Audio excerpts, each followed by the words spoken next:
Well,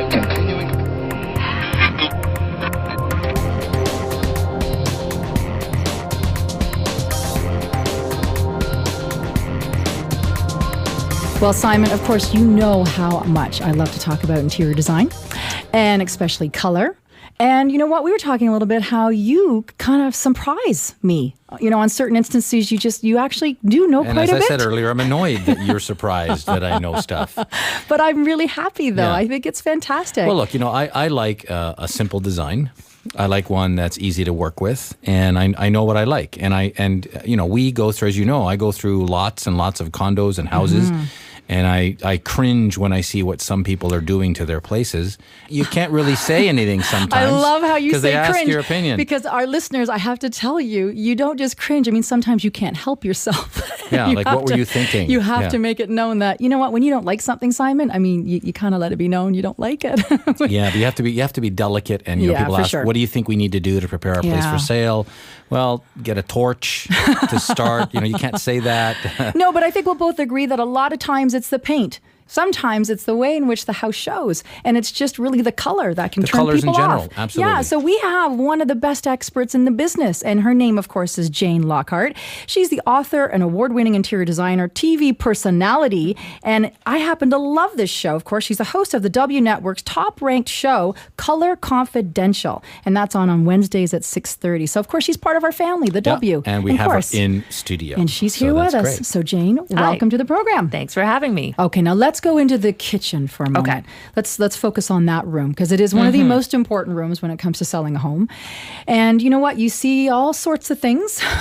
And yes. Simon, you've made mention of all the things that you see on a regular basis in the kitchen. How about high gloss red? Yeah, that is something. That's for sure. Paint is like skin. It reflects what's going on inside. So if you're not feeling well, you look kind of pale, a little bit pasty, it's reflecting that the inside of you is not feeling great. Makes sense, yeah. Paint is exactly the same. It's a very good tool if you're able to read what's happening on the surface of the paint because it tells you what's going on behind the wall. So when you see those steam marks in the kitchen, that can mean the paint isn't glossy enough, if you will, to give you a hard enough finish. It can also mean that the fan is either not used or it's not hooked up properly. And I have to tell you, in renovation, because we do a lot of renovation, we see this as a common problem. The fans are vented to the attic instead of vented outside. And the homeowner would never know that because someone could have put it in prior to their purchase of the house, or it sometimes breaks apart because it gets rattled around in a windstorm and it doesn't evacuate, if you will, out of the house. Or older homes have plaster, which are harder to get moisture out of, or they have no fans in their bathrooms. And as a result of that, the moisture that's in the house just sits in there, and the paint will show that problem. So it's good to look at your paint. And it sounds boring. No, I think that's great. Watching paint dry.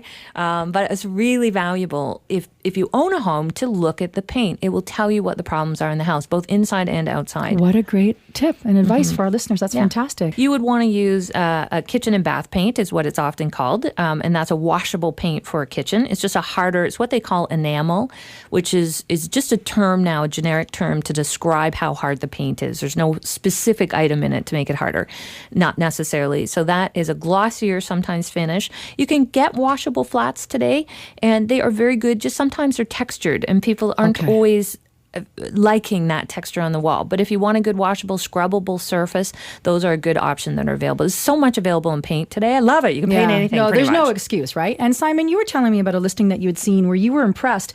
You had noticed that the actual cupboards, you thought they were new when you first went in, but believe it or not, they were repainted. And you were amazed at how good, you were telling me how great the job was. So, Jane, is this something that people can do? They can paint their own cupboards? Absolutely. So the only thing you cannot paint is a high gloss melamine surface. So melamine is that like a plastic laminate that's really gloss. In fact, I think you were just saying red high gloss cabinets. That would be tough to paint. Not to say you can't paint it, just won't last. So the nice thing about paint, and this is how I always say it to my own clients, is it's a temporary solution to a color problem. So if you have, oak cabinets and they're kind of that honey oak, which we know isn't that popular, you can paint them. You need to sand them, clean off the sand remains, give them a good wash, and then you can prime them. There's great primers out there today that are made to adhere. They're gripper primers, basically, and then you put your latex paint on top.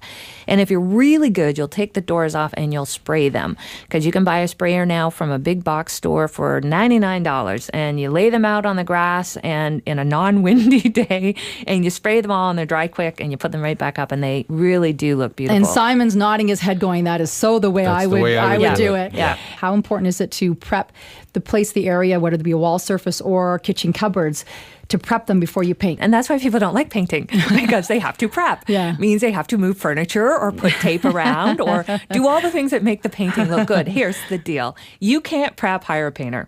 Honestly. Okay. Just go out of the house, take the kids, go do something, enjoy the day, or go to work, make money, and spend less money on the painter to do it, to get it done. Most of the clients that we work with have great ambition about doing all their own jobs. The reality is they're not going to get it done, and pick the small room to do yourself, have the painter do the rest of it, because they will properly prepare the walls. They will sand it. They will use the right filler. They will prime, and they will paint. And when our listeners are looking for getting that right kind of painter to hopefully help them out, how do they go about doing so? A lot of people like referral. Okay. If someone had a referral, but I always say to people, go to your local paint store where you would go buy paint, where they give you good advice, and there's so many great ones in small towns and large city centers.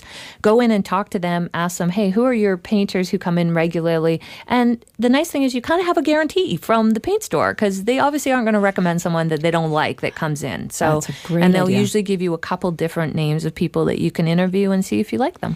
So a lot of people are asking, what are the trends in kitchens? Not necessarily for prepping their home for sale, but actually for, we're buying our new home, it needs renovation.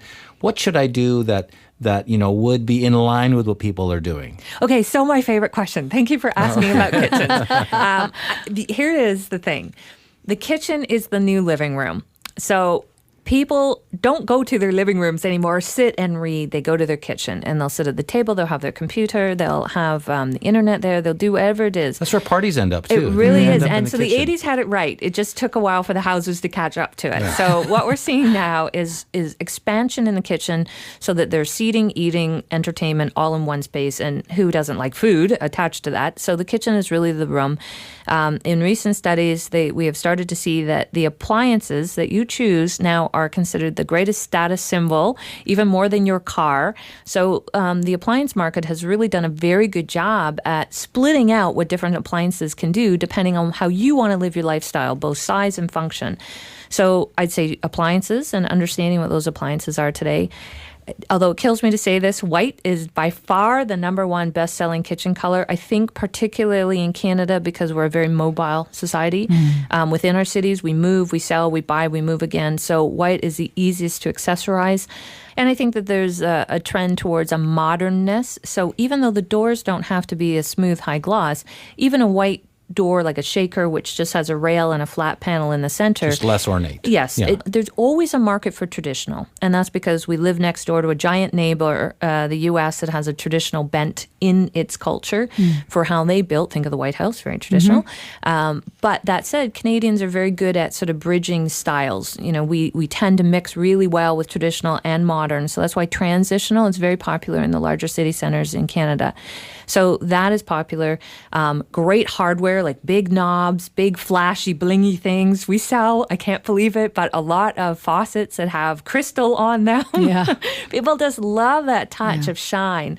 So if they can't have the diamond ring, they'll take it in the faucet. That's Amazing. basically what it comes down to. We always say that Canadians are upgrade mad. Yeah, you know what? That's probably a very good way Yeah. of saying it. Countertops, you guys would know better as realtors, but most people say to me, oh, well, I have to have granite or I have to have a quartz product. And I think that the perception is that it has higher value when it goes to sell. For us, from a working point of view, it just offers you an easier work surface. But that said, I'm not going to dish on plastic laminate, because for the cost, laminate is actually very cost effective and actually fairly easy to work on. And more importantly, it's come a long way. It has. I mean, in terms of Absolutely. color choice, sometimes you have to look up close to actually see that, okay, Definitely. this is a laminate as opposed to. Fantastic. Yeah. So great tips and advice for our listeners. And of course, you are a wealth of knowledge. Let's remind our listeners again so they can check you out on your fantastic show, which is? Color Confidential, or they can go to our website and have a look at all our colors and blogs. And I'm always writing something about something. So what's your it's a good website? place. Is janelockhart.com. All right, so janelockhart.com. All our listeners out there, make sure you check her out. And of course, we'll have you back on the show. Thank you. So much to talk about. We definitely have to have you back. Thanks Thank again. you.